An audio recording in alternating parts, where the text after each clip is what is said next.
Good morning, students. Today I am starting Human Genome Project and DNA Fingerprinting. आज हम पढ़ेंगे मानव genome परियोजना और डीएनए अंगुली छाप, जिसको डीएनए फिंगरप्रिंटिंग बोला जाता है। इसमें सबसे पहले मैं स्टार्ट कर रहा हूँ मानव जीनोम परियोजना, ह्यूमन जीनोम प्रोजेक्ट। ये ह्यूमन जो जीनोम है, ये मानव जो जीनोम है, ये एक परियोजना बनाई गई थी। अमेरिका के द्वारा इसकी सबसे पहले शुरुआत की गई थी और 1990 में इसका प्रारंभ किया गया था, मानव जीनोम परियोजना का।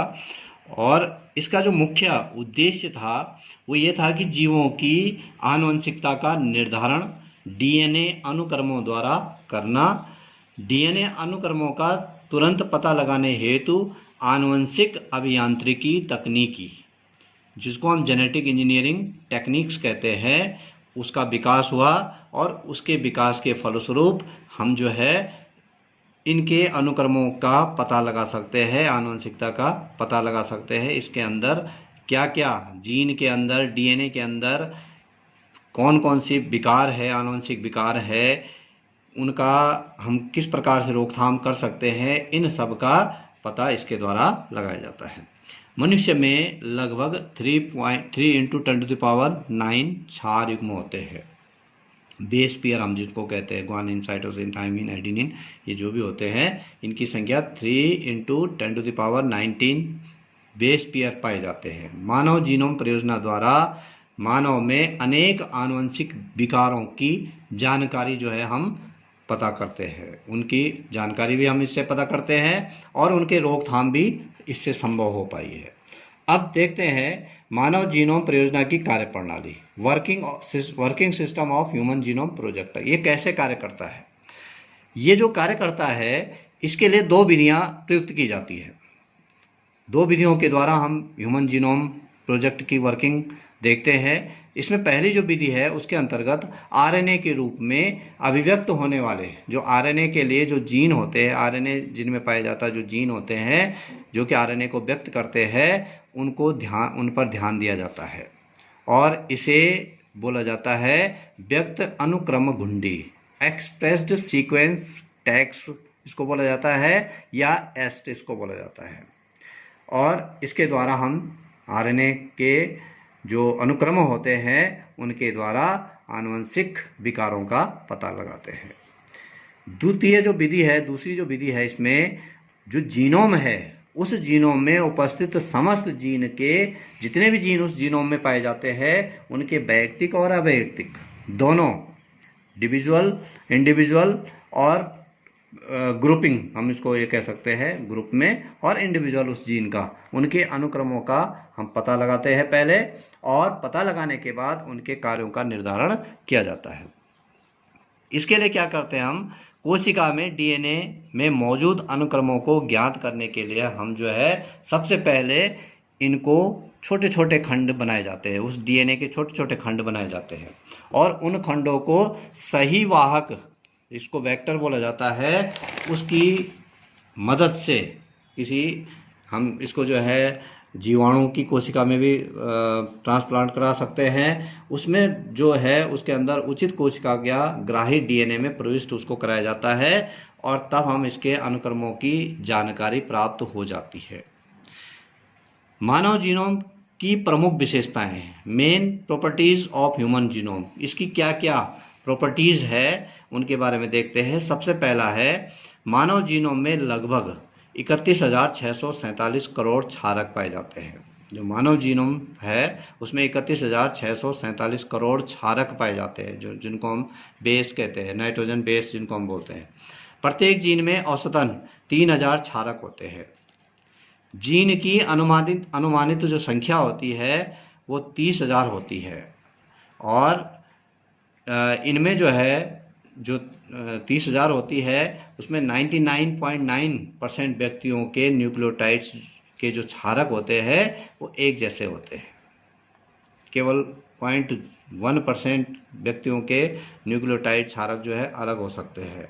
अगली जो विशेषता है इसकी, मानव जीनोम का बड़ा पुनरावृत्ति अनुक्रम द्वारा बनता है। इसका जो बड़ा भाग है वो पुनरावृत्ति अनुक्रम द्वारा बनता है। मनुष्य के वाई गुणसूत्र में सबसे कम जीन पाए जाते हैं 231 और एक्स गुणसूत्र में सबसे ज़्यादा जीन पाए जाते हैं 2968 2968 जीन जो है एक्स गुणसूत्र में पाए जाते हैं।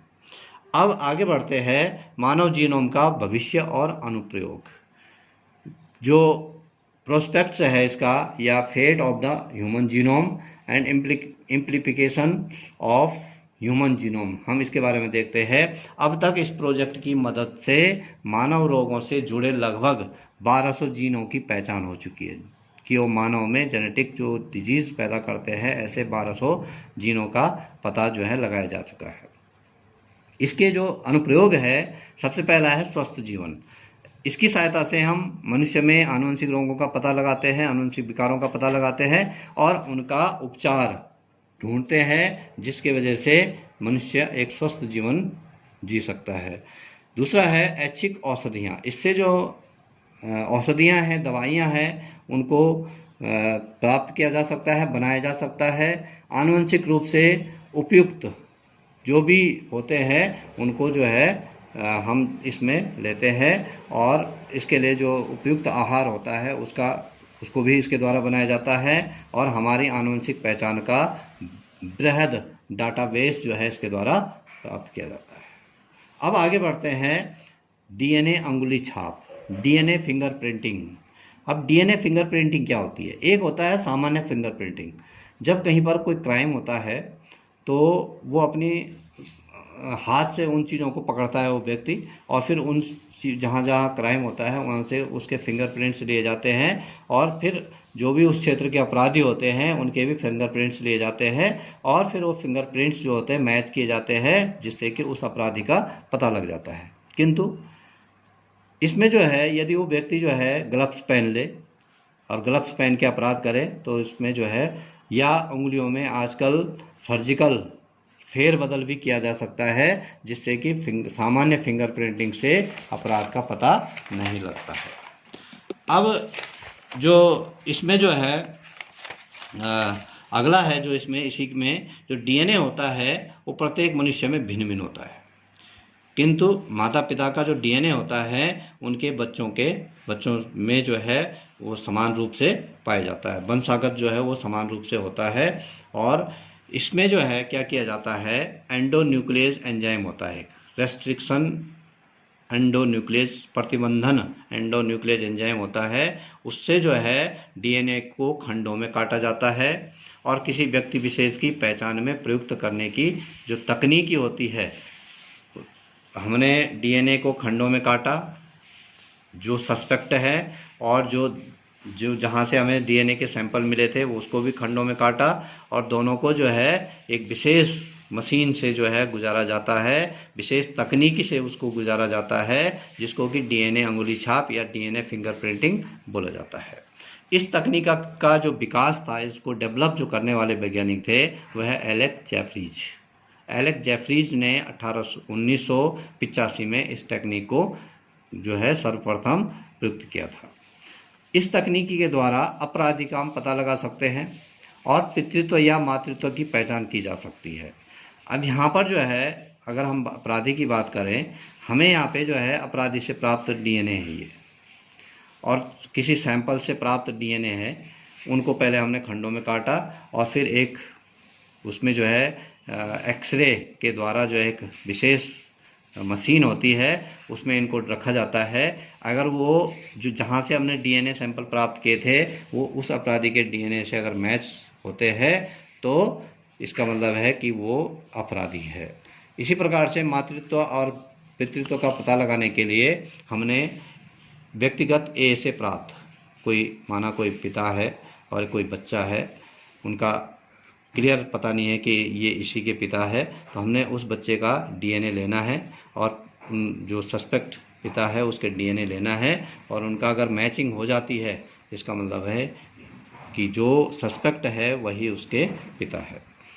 अब डीएनए फिंगरप्रिंटिंग कैसे की जाती है, कौन सी तकनीकी से जो है हम डीएनए फिंगरप्रिंटिंग करते हैं। उसके लिए फिंगरप्रिंटिंग की साउदर्न तकनीक बोला जाता है उसको, southern blotting technique of DNA fingerprinting. इसके लिए हम क्या करते हैं, सबसे पहले डीएनए अंगुली छाप हेतु शरीर की किसी कोशिका से, किसी भी कोशिका से डीएनए अलग किया जाता है और डीएनए को सर्वप्रथम रेस्ट्रिक्शन एंडोन्यूक्लियस एंजाइम, प्रतिबंधन एंडोन्यूक्लियस एंजाइम द्वारा उपचारित किया जाता है। वो जो हमने डीएनए प्राप्त किया उसमें ये जो एंडोन्यूक्लियस एंजाइम है वो डाल देना है और उसके बाद इसे इलेक्ट्रोफोरेस्ड करके, इलेक्ट्रोफोरेस्ड एक छोटा सा यंत्र होता है, उसमें इलेक्ट्रोफोरेस्ड किया जाता है इसको और जेल में इसको परिवर्तित, जेल लाइक ये बन जाता है। जब ये जेल बन जाता है तो उस जेल को क्षारीय घोल से उपचारित करना है, कोई क्षार उसमें मिला देना है और डीएनए बंधों को एकल स्ट्रैंड में, जो क्षार है वो डीएनए जो बंध होते हैं उनको तोड़ देता है और एकल स्ट्रैंड उसके जो है सिंगल स्ट्रैंड बन जाते हैं। अब जेल को, अब बफर संतृप्त फिल्टर पेपर, एक फिल्टर पेपर आता है जिसको बफर सैचुरेटेड फिल्टर पेपर बोला जाता है, उसके ऊपर रख देना है। ठीक है, उसके ऊपर जो है जब हम रख देंगे तो जेल के, उसके ऊपर ठीक जेल रख दिया और जेल के ऊपर हमने नाइट्रोसेलुलोज की झिल्ली रख देनी है। नाइट्रोसेलुलोज एक मेम्ब्रेन होती है वो उसके ऊपर रख देनी है, उसकी सीट जो है उसके ऊपर रख देनी है और नाइट्रोसेलुलोज के ऊपर एक पेपर टॉवल का एक गद्दा जो है रख देना है। उसमें बहुत सारे पेपर टॉवल होंगे, वो उसका एक पैकेट जो है हमने उसके ऊपर रख देना है। अब ये जो पेपर टॉवल होगा वो उसका जो गीलापन होगा उसको अवशोषित कर देगा, जो कि अवशोषी ऊतक का कार्य करेगा। पेपर टॉवल के ऊपर हमने आधा किलो का वजन रख देना है ताकि वो दबा के उसको रखे और कुछ घंटों के लिए इसको छोड़ देना है। जब पेपर टॉवल को हटाएंगे तो हटाकर डीएनए स्ट्रैंड युक्त जो डीएनए स्ट्रैंड होंगे वो नाइट्रोसेलुलोज की जो झिल्ली होगी उस पर चिपक जाएंगे। उसको जो है उस झिल्ली सहित जो स्ट्रैंड होंगे डीएनए के उनको 2-3 घंटों के लिए 80 डिग्री पर इनक्यूबेट कर देना है। इनक्यूबेटर एक मशीन आती है जिसका हम टेम्परेचर फिक्स कर सकते हैं कि जितना टेम्परेचर हमें चाहिए, उसमें नीचे भी चले जाता है टेम्परेचर माइनस में और ऊपर भी टेम्परेचर हम कर सकते हैं। उस मशीन में, इनक्यूबेटर में हमने 80 डिग्री पर इसको 2-3 घंटों के लिए रख देना है। अब इसमें डीएनए बंध जो होंगे, बैंड जो होंगे, स्ट्रैंड होंगे, मेम्ब्रेन के ऊपर स्थायी रूप से चिपक जाते हैं। परमानेंट एक उनकी जो इम्प्रेशन है वो नाइट्रोसेलुलोज की जो झिल्ली है उस पर चिपक जाते हैं। अब इस झिल्ली पर मौजूद डीएनए बैंड्स का विशिष्ट डीएनए अथवा डीएनए प्रोब्स के साथ संकरण करते हैं। अब हम एक मशीन के द्वारा जो है, ऑटो रेडियोग्राफ उसको बोलते हैं, एक्सरे की सहायता से उसको लिया जाता है। जो डीएनए हमने ये लिया किसी व्यक्ति के शरीर से, जो हमने ये लिया, इतनी प्रोसेस करी और जो डीएनए हमें उस जहाँ से सस्पेक्टेड है, जहाँ पर क्राइम हुआ है, वहाँ से डीएनए जो हमने लिया उस डीएनए के भी प्रोब्स बनाने हैं और दोनों को फ्यूज करना है। ऑटो रेडियोग्राफी में एक मशीन के अंदर उसको डाला जाता है। अगर वो मैच हो गया तो इसका मतलब ये जो डीएनए वहाँ पर था उस एरिया में, वो वही डीएनए इस व्यक्ति का है और यही व्यक्ति जो है सस्पेक्ट है। यहाँ पर जो है इस प्रकार से हम डीएनए लेते हैं, उसको क्लीवेज करते हैं एंडोन्यूक्लियस एंजाइम के द्वारा, उसके बाद उसको क्षारक के द्वारा जो है जेल में बना देते हैं, फ्रैगमेंट उसके इलेक्ट्रोफोरेसिस उसके कर देते हैं। यहाँ पर हमने सबसे पहले नीचे जो है एक ग्लास सपोर्ट देना है नीचे से और एक फिल्टर पेपर रखना है, उसके ऊपर हमने डीएनए स्ट्रैंड रख देने हैं। फिर हमने नाइट्रोसेलुलोज रखना है, फिर पेपर टॉवल रखना है, उसके ऊपर वेट रख देना है आधा किलो का और 2-3-4 घंटे बाद इसको हटाना है और नाइट्रोसेलुलोज का जो फिल्टर पेपर है उसको इनक्यूबेटर में रखना है 80 डिग्री पर और उसके बाद उसको हाइब्रिडाइज कर देना है डीएनए प्रोब्स के साथ। तो इस प्रकार से हम डीएनए फिंगरप्रिंटिंग टेक्निक को अपनाते हैं। ये चैप्टर यहीं पे समाप्त होता है। Thank you.